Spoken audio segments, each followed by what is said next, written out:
هلو أعزائي المشاهدين. لمدة 27 سنة في حياتي كنت بعاني من التلعثم، تقريبا من وأنا عندي 3 سنين لحد ما بقى عندي 30 سنة. بتهته ومش بعرف أتكلم زي أي حد، حتى اسمي أوقات من التوتر ما كنتش بعرف أقوله. بس الحمد لله المشكلة دي اتحلت النهاردة. أنا هقول لكم النهاردة أنا إزاي حليت مشكلة التلعثم. اللي هقوله ما بينطبقش بس على التلعثم أو على مشاكل الكلام أو الخوف أو التوتر لما تيجي تتكلم قدام الناس او لما تيجي تعمل برزنتيشن. ده فريم ورك انا فكرت فيه لحل معظم المشاكل اللي في حياتنا، بس انا استخدمته عشان احل مشكله التلعثم. فهيا بينا نبدا. الموضوع هيبدا من طفله عندها سنه ونص اسمها دينا الباقيني، اللي هو انا. على كلام كل المحيطين بيا كنت نابغه، بعرف اتكلم من الوقت دوت، بعرف احلل، بعرف اتناقش، حافظه جزء كبير جدا من قصار الصور اللي في جزء عامه. فمشكله الكلام انا ما كنتش مولوده بيها، او ما كانتش حاجه نتيجه اعصاب او نتيجه مشاكل في الفك. بالعكس انا كنت بعرف اتكلم كويس جدا، لدرجه تخلي ناس كتير جدا لما يشوفوني في السن ده يسالوا هي بتتكلم كده ازاي. بس يا جماعه دوام الحال من المحال. انا في يوم كويسه بعرف اتكلم كل حاجه تمام، اصحى تاني يوم بتهته ومش عاوزه اتكلم، حتى القران مش عاوزه اسمعه. يقال حسد، واحده شافتني قالت ايه ده، دي بتتكلم كويس جدا، ده انا ابني اكبر منها بسنه وما بيعرفش يتكلم زيها. بعديها ابدا اتنعسف فيقال ان طنط ديت هي اللي حسدتني. بس هل سرديه الحسد ديت صح؟ الله اعلم. ليه بقول كده؟ لاني لما الحمد لله كبرت وبقيت وابتديت اقرا عن التربيه وعن نفسيه الاطفال، ادركت ان في اوقات حاجات كتير جدا ممكن تأثر على نفسية الطفل غير الحسد. الانفصال اللي غير آمن عن الأم والطفل رايح الحضانة، عدم تهيئة الطفل لقدوم طفل تاني خصوصا لو هو كان الكبير أو هو كان لوحده في البيت، الفطام اللي ممكن يبقى بطريقة بالصح، الأطفال غيرنا احنا الكبار، الخوف أو التوتر ده بيطلع في صورة حاجات كتير جدا عند الأطفال بالذات، من إحداها التلعثم. بس اللي أقدر أجزم بيه إن التلعثم عندي كان نفسي مش عضوي. التلعثم نوعين، نفسي وعضوي. النفسي اللي بيجي نتيجة الخوف، التوتر، القلق، قلة الثقة بالنفس. العضوي اللي بيبقى نتيجة مشاكل عضوية عند الشخص، زي مشاكل في الأعصاب، في الفك. ليه أنا بقول إن التلعثم عندي كان نفسي مش عضوي؟ لسببين. أولاً إن التلعثم كان مقداره بيزيد أو يقل على حسب أنا متوترة إزاي. متوترة جامد التلعثم بيزيد معايا، التوتر نص نص، التلعثم بيجي في النص نص نص زي التوتر، ما كانش مقداره ثابت طول الوقت. عكس التلعثم العضوي، لو في تلعثم عضوي بيكون طول الوقت ثابت، لان ده بيكون حاجه ليها علاقه بالفك او الاعصاب. الحاجه التانية ان انا وانا صغيره كنت بتكلم كويس جدا، فده معناها ان الحمد لله انا مش مولوده بمشكله عضويه تخليني اتلعثم. لو انا قاعده لوحدي في الاوضه او في البيت بتكلم او بفكر بصوت عالي، وقتها كنت بلاقي نفسي بعرف اتكلم كويس. المهم بقى عندي 17 سنة والحمد لله ربنا اكرمني ودخلت كلية الهندسة، والموضوع وصل لذروته. التلعثم ما بقاش بس بيضايقني شوية صغيرين، ده بقى بيخليني مش قادرة أكمل يومي، بقى أسوأ كتير جدا عن الأول. هندسة يعني امتحانات شفوي وبرزنتيشن، وقابل ناس كتير مش عارفاهم ومضطرة أتكلم قدامهم، فبقيت في حلقة مفرغة، مضغوطة ولازم أتكلم عشان عندي مثلا امتحان شفوي أو برزنتيشن، فتوتر فتهته، فنتيجة التهتها أتضايق فاتضغط أكتر، فتوتر أكتر فتهته أكتر. الموضوع يفضل يكبر معايا لحد ما يعمل كأنه إعصار، وهنا أستجمع قوايا وأروح أطلب من ماما إن أنا لازم أتعالج، لأن الموضوع ما بقتش قادرة أتحمله. لما أروح أطلب من ماما إن أنا أتعالج أفتكر إن ماما عالجت أخويا عشان كان قال ده في حرف الراء. من أواخر التسعينات تقريبا ودته لدكتور تخاطب علشان تعدل عنده اللدغة، ولما أسأل ماما تقولي لا إحنا عالجناكي. عالجتوني إزاي؟ وديناكي الشيخ قرا على مية في إزاز، واحنا راجعين من عند الشيخ انتي وقعتي الازازه فاتكسرت. طب ما ودتونيش تاني ليه عند نفس الشيخ يقرا تاني على ميه افضل من وانا عندي 17 سنه؟ بلوم على اهلي، مش لانهم السبب في التلعثم، لان انا زي ما قلت الله اعلم انا تلعثمت ليه، بس لان هم ما فكروش ان هم يعالجوني، وهم قادرين يعملوا ده وعالجوا اخويا اللي كانت حالته اخف مني بكتير. وانا عندي 30 سنه لما قرر فاينلي ان انا هروح اتعالج عند دكتوره، والدكتوره تقول لي دينا انت مش هتخفي، يعني الموضوع عندك هيتحسن بنسبه 50% بالادويه. اقول لها مش هخف ليه؟ قالت لي عشان انت مخك فضل 27 سنه يتكلم باسلوب او طريقه، فمش منطقي ان هو يخف. الموضوع هيتحسن عندك مع العلاج. فقرر ان انا اسيب الدكتوره دي، ان هي اكيد مش فاهمه في الطب. المشكله بقى ان انا اخر الدكتوره دي كان عندي اكبر رغبة في العلاج في حياتي لسبب واحد. الحمد لله وقتها ربنا كان رزقني ببنتي، وانا كنت قريت قبل كده ان لو حد من الابوين بيتلعثم الموضوع هيورث للاطفال. ومن هنا اخدت على عاتقي اصلاح حياتي بنفسي من غير ما الوم على اي حد. طيب حلو، عملت ايه؟ اول حاجة التلعثم عندي كان مشكلة، فابتديت اقرا كتير عن الطرق العلمية لحل المشاكل. ابتديت اقرا عن المخ، ازاي المخ بيشتغل وبيتعامل مع مواقف كتير زي الخوف والتوتر والقلق. ابتديت اقرا عن التكنيكس او الوسائل اللي مراكز علاج التلعثم في اوروبا وامريكا بيستخدموها لعلاج التلعثم عند الاشخاص، وعملت فريم ورك صغنن لحل مشكله التلعثم. بس قبل ما نتكلم على الفريم ورك ده انا حابه اقول حاجتين. رقم واحد، في عز ما انا كنت بتلعثم او بته او مش عارفه اتكلم وحتى مش عارفه اقول اسمي، كنت بدعي ان انا ابقى اشهر بابليك سبيكر على مستوى الوطن العربي كله. ما كنتش بدعي ان انا اعرف اتكلم زي اي حد، لا. اذا سالتم الله الجنه فاسالوه الفردوس الاعلى. يعني ما تبقاش عايش في اوضه وتقول يا رب شقه، لا، قول يا رب قصر. الدعاء عباده احنا مطالبين بيها، بس خلينا نتكلم عن الاثر النفسي للدعاء. هو بيعمل ايه في مخنا؟ فكره الدعاء المستمر بيخلي عقلك يشتغل في الخلفيه ويدور على حلول حتى من غير ما تبقى انت مدرك ان هو شغال او ان هو بيفكر في حل للمشكله. كل ما تفضل تدعي وانت عندك امل في الاستجابه، حتى لو الامل ده صغير جدا، ده بيحافظ على الامل جواك وبيخلي عندك طاقه انك تكمل وتحاول وتفضل تعافر. الدعاء هنا مش بس طلب، الدعاء هنا كانه بيزود جواك الاصرار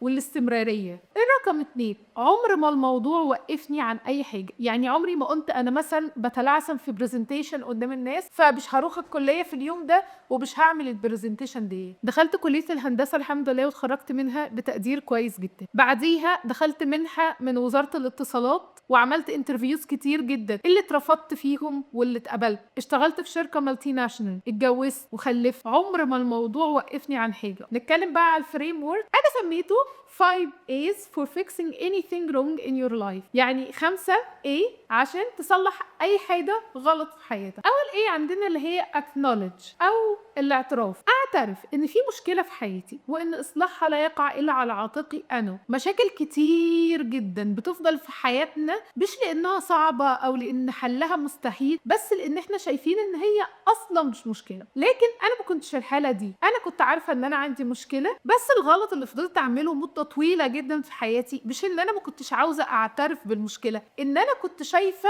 إن المشكلة ديت بسبب إن أهلي ما عالجونيش، إن أنا ألوم عليهم. اللوم على طرف تاني بيخليك تحس إنك ضحية.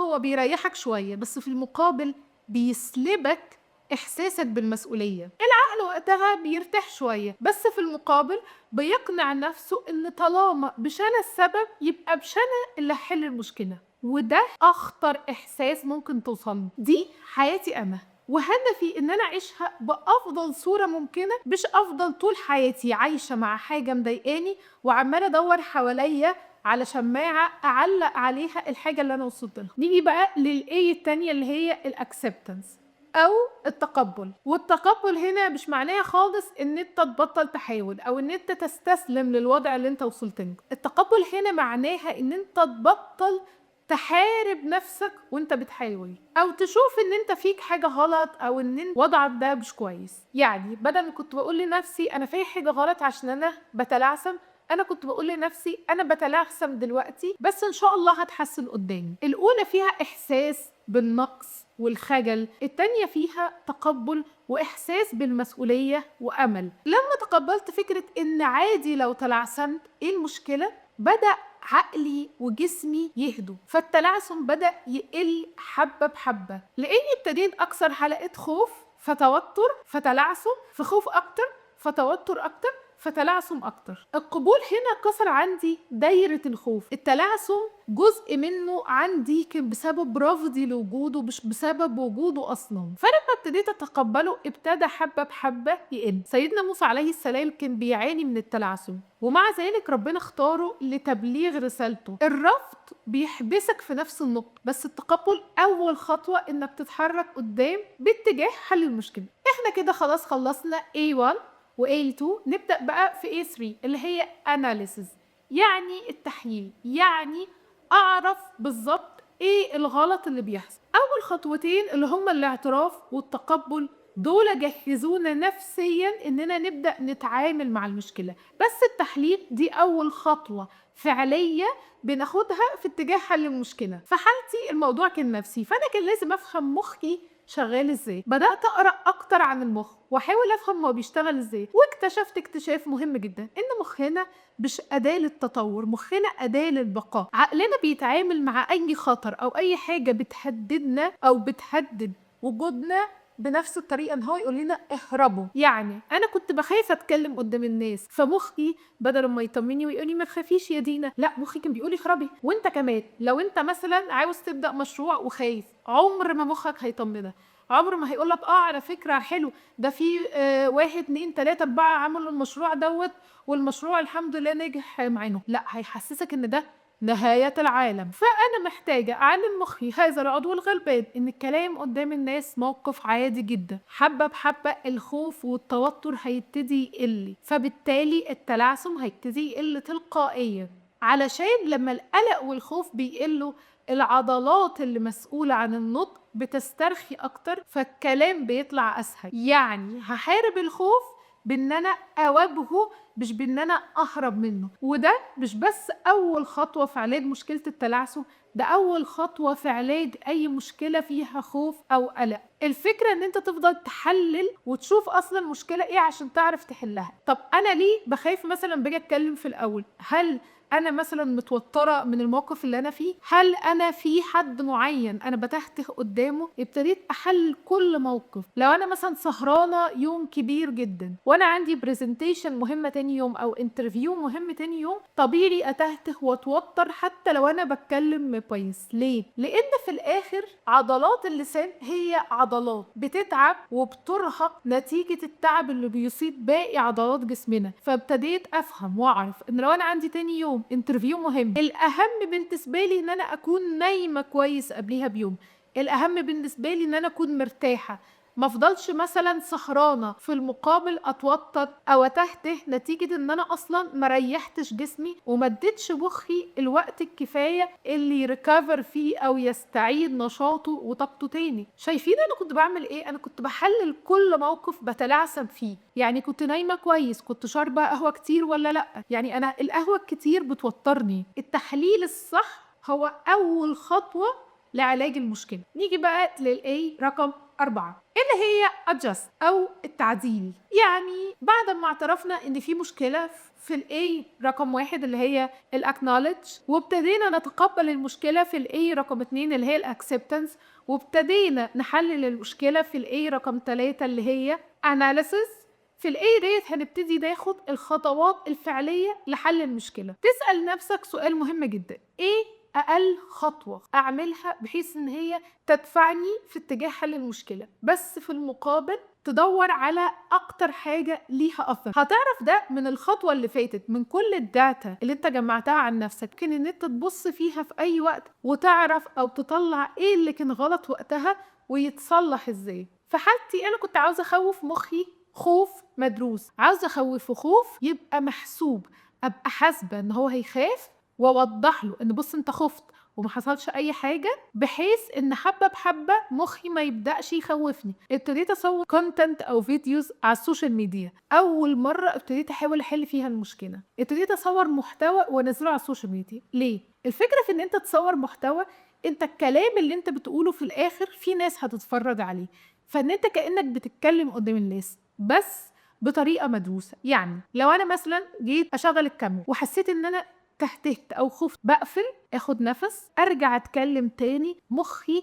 هدى. في الاخر الكلام ده هيتعارض قدام الناس، فمخي خد فكرة ان انتي بتتكلمي قدام الناس بس كده وكده، يعني انا كأني بتكلم قدام الناس بس مش قدام الناس قوي. ده خلى مخي يبتدي يخاف خوف مدروس، وابتديت وانا بتفرج على نفسي ابتدي اشوف طب انا اتلخبطت هنا ليه، طب نفس الموضوع اللي كنت بعمله في التحليل بس بعمله دلوقتي تاني وانا بجرب. فمخي حبة بحبة بدأ يتكلم كويس، وبدأ يحس ان هو عادي لما اتكلم، وبدأ حبة بحبة التوتر والخوف يقل، وابتدى يتعود على الطلاقة وعلى الكلام بصورة كويسة. انا كنت شغالة في مجال الاي تي او تكنولوجيا المعلومات. الناس اللي شغالين في المجال دوت عادة هيبقوا فاهمين قصدي. انت بتبقى قاعد طول النهار على جهاز، قليل جدا لما بتتواصل مع الناس، قليل جدا لما بتتكلم. فقررت ان انا هسيب شغل التكنيكال واروح اشتغل مانجمنت، اسيب ان انا اشتغل بايدي واروح ادير ناس. ده فادني ان انا مع سلفية ان انا كنت اصلا حسنت كلامي بنسبة كبيرة جدا نتيجة السوشيال ميديا. دلوقتي انا هنقل الموضوع ده لليفل تاني، هختبر طريقة كلامي الجديدة لايف قدام الناس، موقف ورا التاني ورا التالت.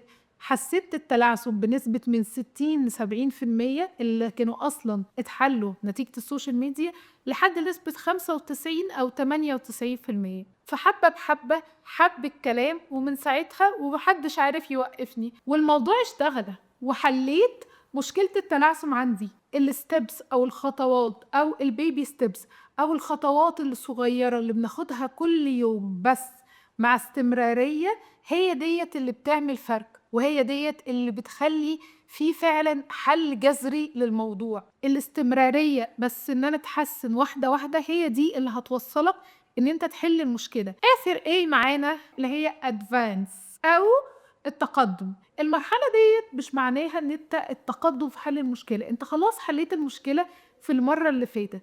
التقدم هنا قصدي بيه ان انت تكمل حياتك بالدروس المستفادة. انا ما وقفتش عند المرحلة دي، انا اهم درس في حياتي طلعت بيه من تجربة التلعثم ان اي حد عاوز يحل اي حاجة في حياته هيعرف يحلها. انا عارفة ان الكلمة دي كليشيه قوي، ان اي حد عاوز يعمل اي حاجة في حياته هيعرف يعملها، بس والله الكلمة ديت واقعية جدا بصورة رهيبة. إن الله لا يغير ما بقوم حتى يغيروا ما بأنفسهم. الآية دي والله يا جماعة بقت دليل حياتي. أوقات كتير جدا إحنا بنقع، أوقات بنبقى إحنا اللي مانعين نفسنا إننا نوصل للحاجة اللي هتريحنا في حياتنا. في ناس كتير جدا هتقولي إيه ده عادي أنت اتكلمتي، ما في أطفال قد بنتي بيعرفوا يتكلموا. بس الحقيقة اللي أنا عاوزة أقولها لكم إن كل واحد عنده تلعثم بطريقته الخاصة. في واحد تاني عنده مشكلة في علاقة ما، مشكلة في شغل، مشكلة صحية ومش عارف ياخد فيها خطوة عشان يحلها. كلنا بنتلعثم بس كل واحد عنده تلعثم مختلف عن التاني. وانا اتعلمت ان مفيش سن للتغيير، حتى لو هتبدأ تتعلم الكلام من اول وجديد وانت عندك 30 سنة لسه ينفع كده. احنا كده خلصنا، بس انا محتاجة اقول 3 حاجات قبل ما نمشي. اول حاجة، سيدنا موسى عليه السلام كان بيتلعثم، بس التلعثم ده هو اللي حماه من الموت، لان هو تلعثم بسبب الجمرة اللي قدمها له فرعون. بس الحقيقة لو ما كانش أخد الجمرة ديت كان زمان فرعون قتله. فأيا كان المشكلة اللي حصله لك أو المشكلة اللي انت فيها دلوقتي، خليك عارف ان في حكمة من ربنا وراها حتى لو انت مش شايف المشكلة دي. رقم 2، أي عادة أي سلوك مضايقنا ما نجيش نحلها ونتوقع ان هي هتتحل في يوم وليلة. بس زي ما عمر بن عبد العزيز كان بيقول، لو أن الناس كلما استصعبوا أمرا تركوه ما قام للناس دنيا ولا دين. يعني لو كل ما تلاقي حاجة صعبة هتسيبها وتمشي، الواحد مش هينفع في حياته. الموضوع مش سهل بس يستاهل. رقم 3 وآخر حاجة، اللي فات من العمر فات ومش في إيدنا نرجعه. خلينا أحسن في اللي جاي، ما بقاش في وقت نضيعه. مفيش أي وسيلة أو أي حاجة هتخليك ترجع بالزمن تاني تصلح الحاجة اللي غلط حصلت لك في حياتك وتكمل تاني. بس كل دقيقة أو كل ساعة أو كل يوم أنت بتاخده ندمان على حاجة حصلت لك قبل كده، أنت كده بتخسره من مستقبلك. خلينا ما نخسرش الماضي والحاضر والمستقبل. لو وصلت لحد هنا يبقى عجبكم الفيديو، لايك وشير وسبسكرايب، واشوفكم في فيديو جديد يا حلوين. باي.